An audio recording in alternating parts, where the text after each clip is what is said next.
Well, the title of this lesson is Going Slow to Learn Fast.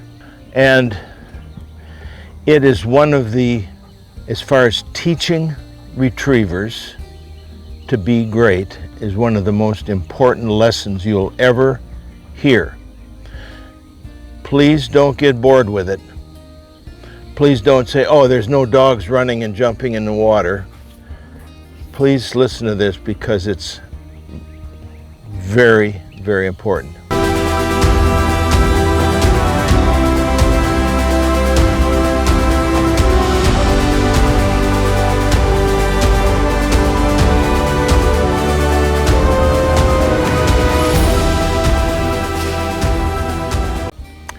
You know, there's a music school in upstate New York called Meadowmount.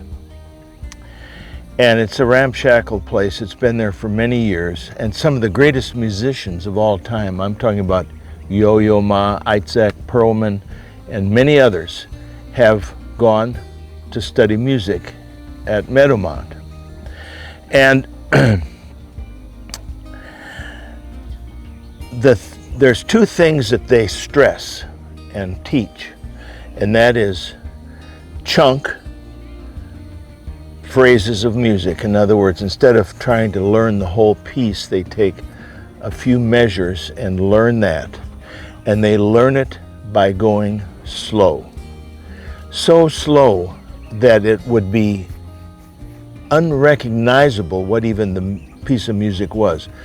A passerby, they say at the school, if a passerby can recognize the song you're playing too fast. So that's a learning technique developed by one of the most famous music schools in the world. Chunking and going slow. Now, in retriever training, we do the opposite. We take a topic, we see how fast we can learn, because we want to have the 12-week-old puppy that's doing something extraordinary. So we say, I get emails from people that say, oh, my 12-week-old puppy just ran out and did a 250-yard mark. So that's sort of the opposite. So the idea is to pick a topic and get the simplest possible chunk, like an angle back cast, or a whistle sit, or an angle into the water. Break it down into the smallest chunk, not angling into the water at 250 yards, but angling into the water from the water's edge, and then working with that until it's perfect. You know, there's this old saying, well, I don't know if it's old or not, but there's a saying that amateurs practice something until they finally get it right. And the great professionals practice something until they can't get it wrong. So that's the lesson. And, you know, I've told this story about Larry Bird, one of the greatest basketball players in history, was doing a Pepsi commercial, and he was supposed to miss a shot so they could talk about some part of their ad campaign. It took Larry 9 shots before he could miss, because he was so schooled in making that shot. So what many people do in dog training is, like, let's go back to the basketball analogy. Let's say you're trying to teach a kid how to make a free throw, and he's shooting free throws and he can't make one. Finally, after many, many hours or days or whatever of practice, he finally makes a free throw. The way many people train dogs is to say, oh, finally I got that, let's learn a jump shot. No, wait a minute. He made the free throw. That's when practice begins. So if we carry that out into dog training, when they finally make the angle entry into the water, instead of rejoicing and moving on to the next step, we say, okay, that's where practice begins. Now, to carry this even further, let's say that you've got an older dog and you've trained him and he's doing well, but he has a problem somewhere. Let's say you say, oh, he's not good at water blinds. What is the question that you might ask to make that dog better at water blinds? The question is, how can I get this dog to be the best water blind dog in America?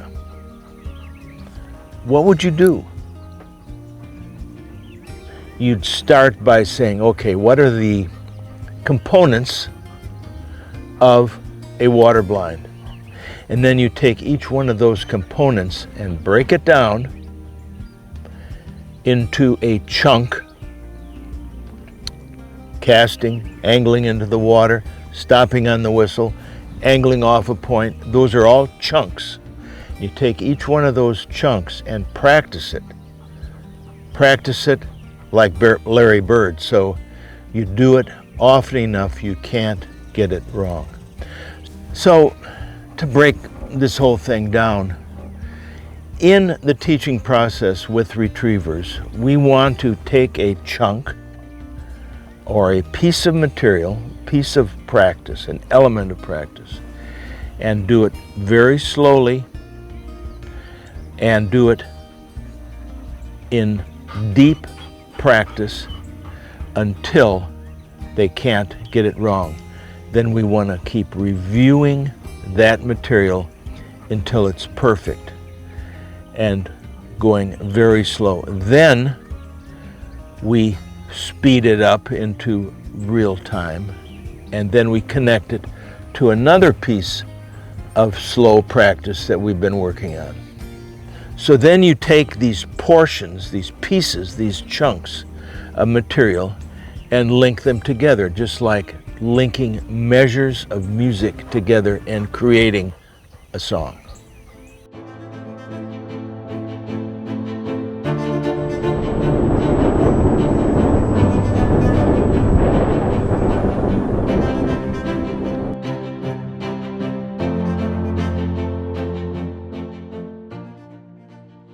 Then he arose and rebuked the wind and said to the sea, Peace, be still. And the wind ceased, and there was a great calm. But he said to them, Why are you so fearful? How is it you have no faith? And they feared exceedingly, and said to one another, Who can this be, that even the wind and the sea obey him?